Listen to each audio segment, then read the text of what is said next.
Assalamualaikum warahmatullahi wabarakatuh. Bertemu lagi dengan saya Ibu Mahrisa Wetyawanti Eskom, Guru Produktif TKJ.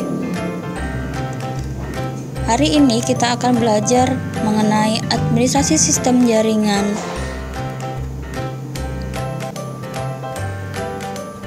Subpokok bahasan di semester 1. Yang pertama, sistem operasi jaringan dan DHCP server. Kedua, FTP server dan remote server. 3. File server. Semester 2. Web server dan DNS server. Database server. Mail server. Kompetensi dasar yang akan dipelajari pada subpokok bahasan sistem operasi jaringan dan DHCP server. Yang pertama, menerapkan sistem operasi jaringan. Kedua, mengevaluasi DHCP server. 3. Menginstalasi sistem operasi jaringan. 4. Mengkonfigurasi DHCP server. Nah, apa yang dimaksud dengan sistem operasi jaringan? Sistem operasi yang mengelola sumber daya atau resource bagi dirinya sendiri serta mengelola sumber daya bagi komputer lain yang tergabung dalam jaringan tersebut. Jenis-jenis sistem operasi jaringan. 1. Berdasarkan skala. 2. Berdasarkan fungsi. Berdasarkan skala. Yang pertama, Personal Area Network atau sering disebut dengan PAN. Kedua, Local Area Network atau sering disebut dengan LAN. LAN sebagai suatu jaringan komputer yang menghubungkan suatu komputer dengan komputer lain dengan jarak yang terbatas. Ketiga, Metropolitan Area Network atau MAN,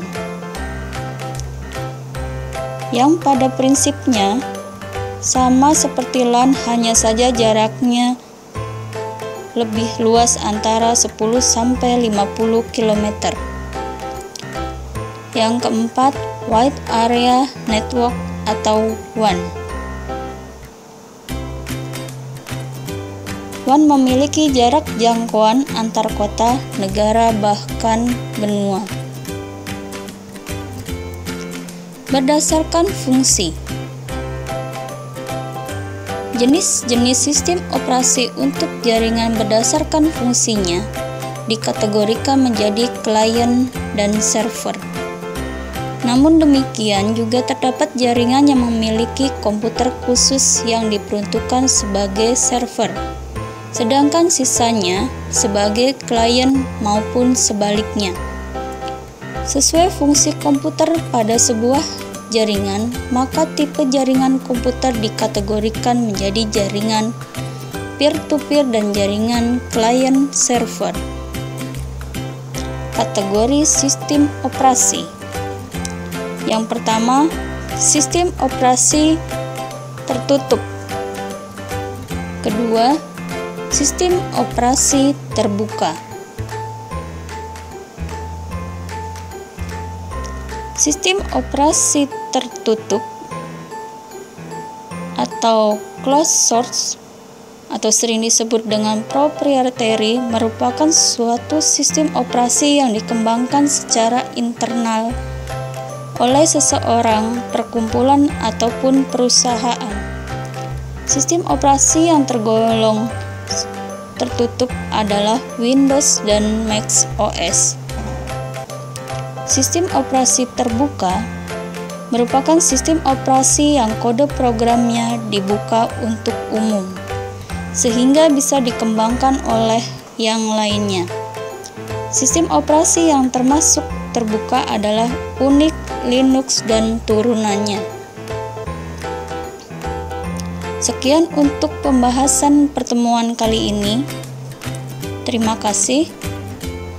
Thanks for watching.